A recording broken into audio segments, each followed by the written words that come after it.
देश के पहले chief of defence staff Bipin Rawat के निधन के बाद हर तरफ मातम पसरा है। इस बीच नए सीडीएस के नाम पर भी चर्चा शुरू हो गई और बताया जा रहा है कि अगले 10 से 15 दिन में नए नाम का ऐलान सरकार कर सकती है, जिसमें सूत्रों के मुताबिक जनरल मनोज मुकुंद नरवणे का नाम सबसे आगे चल रहा है। चीफ ऑफ आर्मी स्टाफ होने के अलावा जनरल नरवणे नौसेना और वायुसेना में भी अपने बराबर के अधिकारियों में सबसे सीनियर है, यानी मौजूदा तीनों सेना के प्रमुखों में वो सबसे वरिष्ठ है।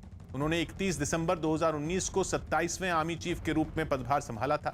सूत्रों के मुताबिक इस पद की रेस में दूसरा नाम RKS भदौरिया का भी है, जो हाल ही में वायुसेना प्रमुख के पद से रिटायर हुए हैं। हालांकि सीडीएस पद का जब नोटिफिकेशन जारी हुआ था तब सेना प्रमुख बिपिन रावत के रिटायरमेंट से 2 दिन पहले हुआ था। इसलिए माना जा रहा है कि कोई सर्विंग ऑफिसर ही इस पद पर नियुक्त होगा और इस हिसाब से जनरल नरवणे का पलड़ा भारी दिख रहा है, लेकिन अंतिम फैसला सरकार को करना है।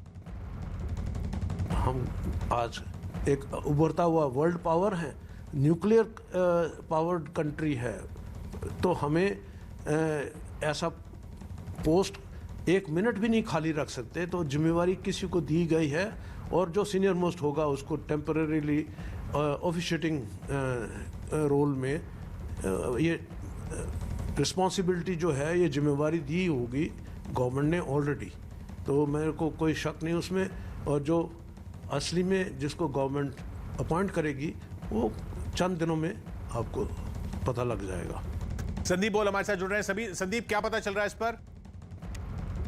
जी बिल्कुल किशोर, देखिए ये कोई पहला हादसा नहीं है जब किसी हवाई हादसे में जो है भारतीय सेना का कोई बड़ा अधिकारी जो है उसका निधन हुआ है। इससे पहले भी जो है 1963 में जब जम्मू कश्मीर में पुंछ इलाके में एक बिजली परियोजना का निरीक्षण करने के लिए भारतीय सेना के तकरीबन 6 ऐसे अफसर जो है हेलीकॉप्टर में सवार थे, वो अचानक क्रैश हो जाता है। इसमें तो 2 लेफ्टिनेंट जनरल रैंक के अधिकारी थे और साथ ही एक एयरफोर्स के एयर वाइस मार्शल रैंक के अधिकारी।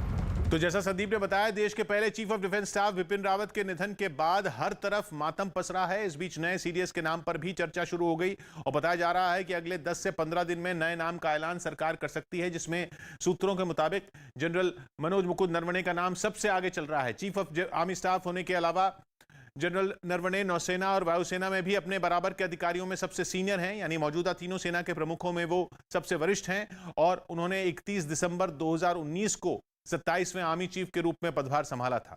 इस पद की रेस में सूत्रों के मुताबिक दूसरा नाम RKS भदौरिया का भी है, जो हाल ही में वायुसेना प्रमुख के पद से रिटायर हुए। हालांकि सीडीएस पद का जब नोटिफिकेशन जारी हुआ था तब सेना प्रमुख बिपिन रावत के रिटायरमेंट से 2 दिन पहले हुआ था।